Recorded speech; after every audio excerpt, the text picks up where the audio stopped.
अब चलते हैं न्यूमेरिकल प्रॉब्लम नंबर 5 की तरफ, जिसमें हमारे पास एक कार्नेट हीट इंजन गिवन है। स्टूडेंट्स, उस हीट इंजन के लिए हम लोगों ने एफिशिएंसी फाइंड करनी है और heat input from the source and heat rejected to the sinks, ये भी हम लोगों ने फाइंड करना है। आइए इसके लिए सबसे पहले कंडीशन को डिस्कस करते हैं थॉरोली। एक कार्नेट इंजन है स्टूडेंट्स जो आइडियल गैस को यूटिलाइज करता है। सोर्स टेम्परेचर जो गिवन है स्टूडेंट्स वो है 227 डिग्री सेल्सियस और जो सिंक टेम्परेचर है स्टूडेंट्स वो होगा 127 डिग्री सेल्सियस। हम लोगों ने इस कंडीशन के तहत एफिशिएंसी को फाइंड करना है इंजन की। आल्सो हम लोगों ने फाइंड करना है कि कितना हीट इनपुट प्रोवाइड किया जा रहा है सोर्स की तरफ से और कितनी हीट रिजेक्ट हो रही है सिंक की तरफ से जब 10,000 जूल का वर्क डन जो है वो सिस्टम के ऊपर किया जाता है। आइए इसको हम लोग सॉल्व करते हैं। नॉन वैल्यूज हमारे पास temperature of the source T1, इसको हम लोगों ने केल्विन में कैलकुलेट करना है।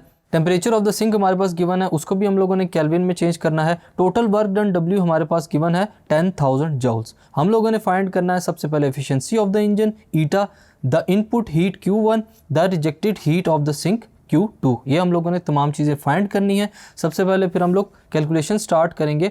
कैलकुलेशन में जो फर्स्ट पार्ट है, by putting the values in the formula of calculated efficiency, उसको फाइंड करने के लिए हम लोग ईटा को क्या करेंगे, फार्मूला लिखते हैं eta is equal to 1 minus T2 divide by T1। ये फार्मूला है टेम्परेचर के अगेंस्ट। अगर हमारे पास टेम्परेचर्स गिवन है तो हम लोग इससे एफिशिएंसी को इजीली फाइंड कर सकते हैं। So eta is equal to 1 minus 400 divide by 500, जो टेम्परेचर्स की वैल्यू थी हम लोगों ने पुट की। So eta will be equal to 1 minus 4/5।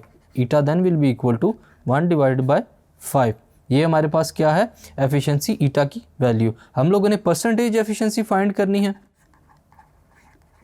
Percentage efficiency ईटा के लिए हम लोग क्या करेंगे, 1 डिवाइडेड बाय 5 जो हमारे पास एफिशिएंसी की वैल्यू थी उसको मल्टीप्लाई करेंगे 100 के साथ, विच गिव्स 20%। ये हमारे पास उस कार्नेट हीट इंजन की एफिशिएंसी आई है जो हमारे पास कंडीशन में गिवन था। फर्दर आगे चलते हैं इसी को लेकर। सेकंड पार्ट में हम लोग क्या फाइंड करेंगे students, Q1 heat from the source. So 2 part में हम लोगों ने हीट फाइंड करनी है। फार्मूला हम लोग यही एफिशिएंसी का यूज़ करेंगे। Efficiency eta is equal to work done W divide by Q1। यहाँ से हम लोगों ने फाइंड करना है हीट को। सबसे पहले वैल्यूज़ को पुट करते हैं।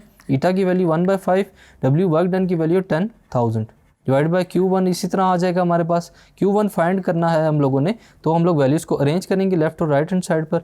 हमारे पास क्या हो जाएगा, 10,000 जो वर्क डन की वैल्यू है वो मल्टीप्लाई हो जाएगी किसके साथ, एफिशिएंसी ईटा की वैल्यू के साथ। 5 के साथ मल्टीप्लाई करेंगे तो क्या आ जाएगा, 50,000 जूल जो है ये हमारे पास क्या आ जाएगी, हीट फ्रॉम द सोर्स। इतनी हीट उसको प्रोवाइड की जा रही है।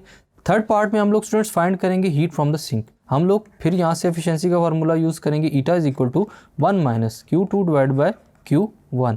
वैल्यूज़ को पुट करते हैं। ईटा की वैल्यू है 1/5 is equal to 1 minus Q2 divide by Q1 की वैल्यू हमारे पास 50,000। वैल्यूज़ को पुट करने के बाद सॉल्व करते हैं। क्या आएगा हमारे पास, 1/5 minus 1 is equal to minus Q2 divide by 50,000।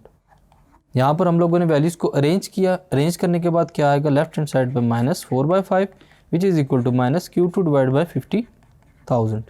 Q2 हम लोगों ने फाइंड करना है। माइनस माइनस दोनों साइड्स पे आपस में कैंसिल हो जाएंगे। Q2 then will be equal to 4/5 multiply by 50,000। यहाँ पर हम लोग आफ्टर मल्टीप्लिकेशन जो वैल्यू हमें मिलेगी Q2 के लिए वो होगी 4 मल्टीप्लाई बाय 10,000। फर्दर सॉल्व करते हैं तो हमारे पास Q2 की वैल्यू क्या आएगी स्टूडेंट्स, 40,000 जूल्स। ये हमारे पास वो हीट थी जो रिक्वायर्ड थी, जो कि सिंक से निकल रही है, आउटसोर्स हो रही है। सो स्टूडेंट्स, इस न्यूमेरिकल प्रॉब्लम के अंदर हम लोगों ने तमाम हीट्स की वैल्यू को फाइंड किया और उसके बाद हम लोगों ने फाइंड किया एफिशिएंसी ईटा को इंजन के लिए। Thank you.